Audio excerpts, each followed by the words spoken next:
La campagne caféière 2016-2017 a démarré au Cameroun le mercredi 22 février dernier. Ce démarrage met officiellement un terme à la campagne 2015-2016, campagne au cours de laquelle la production de café commercialisé a atteint 24 500 tonnes contre 23 865 tonnes précédemment. En ce qui concerne la transformation locale de ce café produit au Cameroun au cours de la campagne 2015-2016, elle a enregistré un impressionnant bond atteignant 3 786 tonnes contre 488 tonnes seulement en 2014-2015.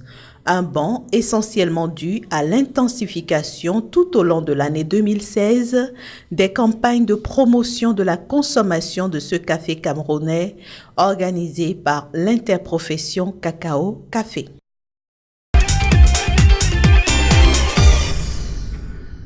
Comme en 2015 et 2016, son positionnement sur le marché africain n'a pas varié.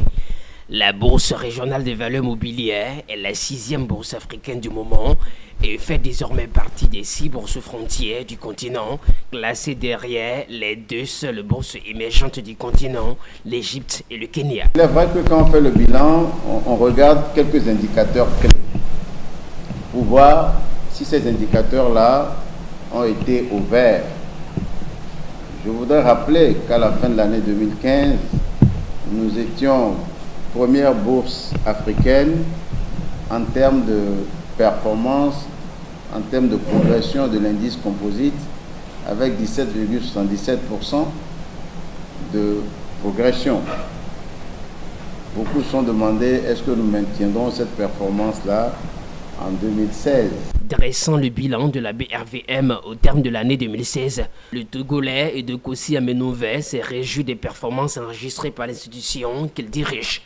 En effet, la valeur des transactions s'est fixée à 409,26 milliards de francs CFA en 2016 contre 335,9 milliards de francs CFA en 2015, soit une hausse de 21,89%.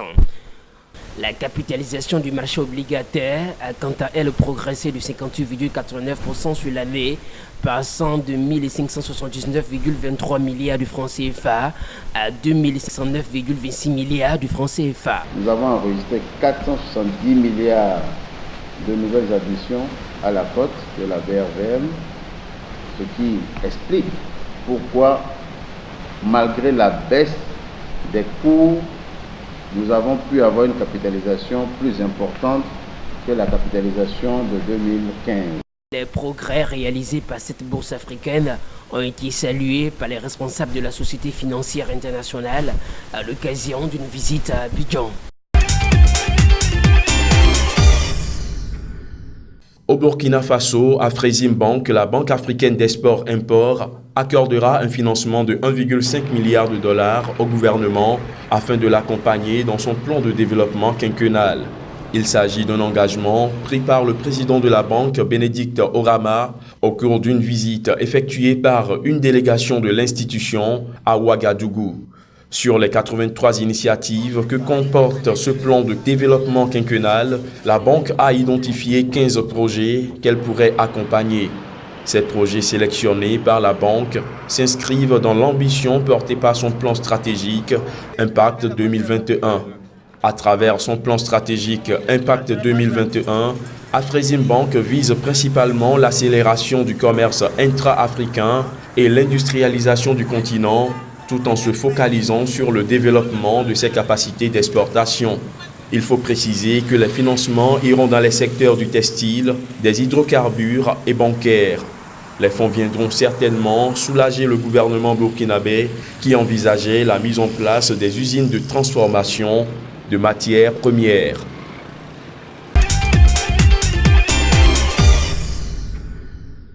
Le prix minimum garanti aux producteurs de noix de cajou ivoiriens passe désormais à 440 francs CFA le kilogramme pour le compte de la campagne de production d'anacarde 2017. L'annonce a été faite par le gouvernement ivoirien. Ce prix représente une hausse de 90 francs CFA par rapport aux 350 francs CFA en vigueur lors de la campagne précédente.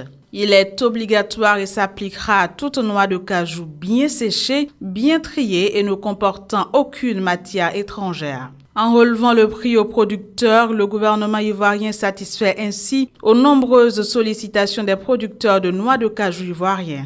Ces derniers avaient en effet plaidé depuis peu pour une hausse du prix du kilogramme de noix appliqué en Côte d'Ivoire afin de lutter contre la pauvreté dans certaines zones de production. Rappelons que les producteurs d'anacarde ivoiriens ont perçu 325 milliards de francs CFA en 2016. La Côte d'Ivoire a produit 650 000 tonnes de noix de cajou en 2016, demeurant ainsi le premier producteur mondial de la noix.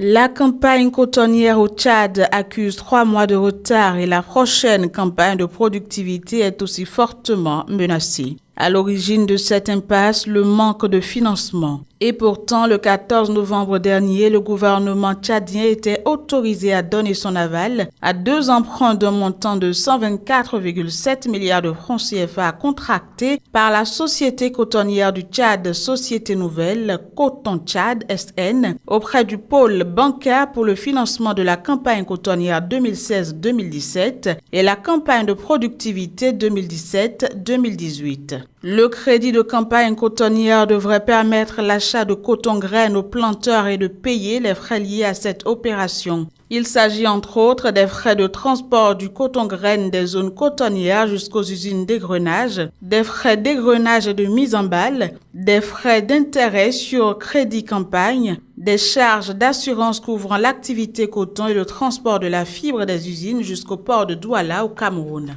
Pour le compte de la campagne 2015-2016, la Coton Tchad SN avait tablé sur une production de 88 000 tonnes de coton-fibre. À ce jour, outre les 9 milliards de francs CFA des cotonculteurs, la Coton Tchad SN doit également 4,8 milliards de francs CFA aux transporteurs et 16 milliards de francs CFA aux prestataires divers.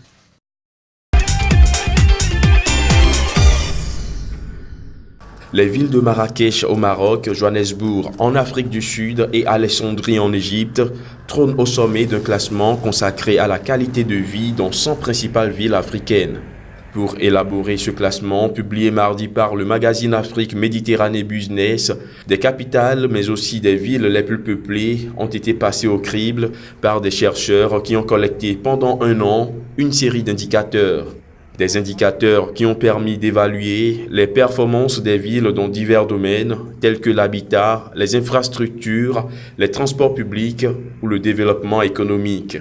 Sans surprise, ce sont les grandes villes d'Afrique du Nord et du Sud, régions qui comptent les économies les plus développées du continent, qui arrivent en tête du classement.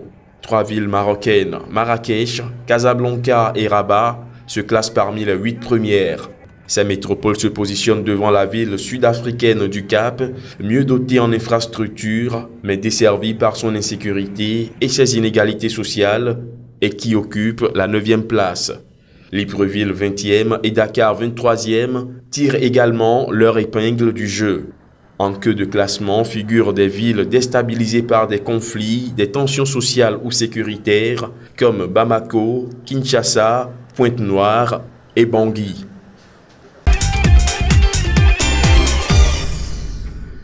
Pour la première fois depuis le lancement de l'Organisation mondiale du commerce en 1995, un accord douanier historique est entré en vigueur le mercredi 22 février 2017. Dénommé Accord sur la facilitation des échanges, il comporte des dispositions relatives à l'assistance technique, en particulier pour les pays les moins avancés. De plus, le nouvel accord devrait rapporter d'une part jusqu'à 1 000 milliards de dollars par an d'exportations supplémentaires dans le monde et d'autre part permettre de réduire les coûts des échanges commerciaux de 14,3% en moyenne à l'échelle mondiale. Mieux, à l'horizon 2030, l'accord sur la facilitation des échanges pourrait ajouter 2,7 points de pourcentage par an à la croissance mondiale des exportations et même plus de 0,5% de pourcentage à la croissance mondiale. Précisons que cet accord sur la facilitation des échanges avait été conclu fin 2013 à Bali lors de la conférence ministérielle de l'OMC. Son entrée en vigueur a été rendue possible grâce à la récente ratification du Rwanda, d'Oman, du Tchad et de Jordanie, ce qui fait un total de 112 ratifications à ce jour, soit 2 de plus que les 110 nécessaires.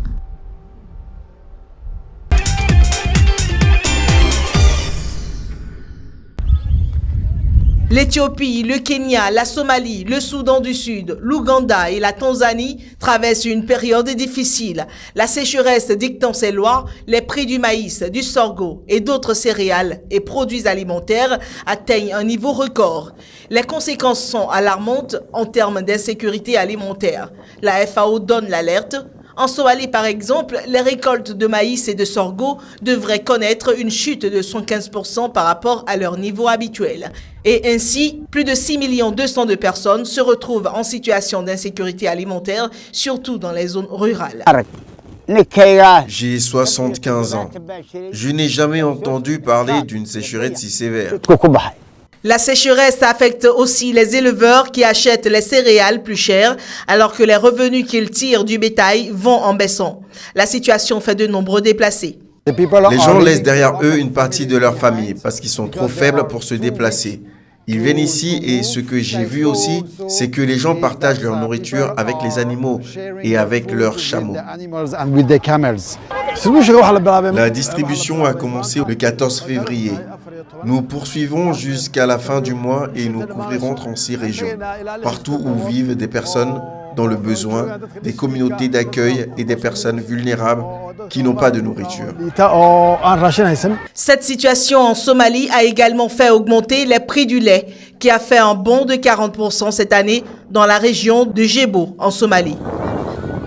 Les 8 pays membres de l'Union économique et monétaire ouest-africaine UEMOA devraient enregistrer une croissance économique située autour de 6% à moyen terme. Il s'agit là d'une estimation du Fonds monétaire international, FMI. L'institution met tout de même en garde contre un accroissement des vulnérabilités dans la dite région. Dans un communiqué publié à l'issue d'une mission d'experts qui a séjourné à Abidjan et Dakar du 7 au 15 février dernier, le FMI fait noter que les perspectives de croissance restent soumises à des risques de baisse importants. Les principaux risques pour les perspectives comprennent les incertitudes mondiales, les dérapages dans les plans d'assainissement budgétaire, les ralentissements des réformes structurelles ainsi que la baisse prolongée des prix du cacao.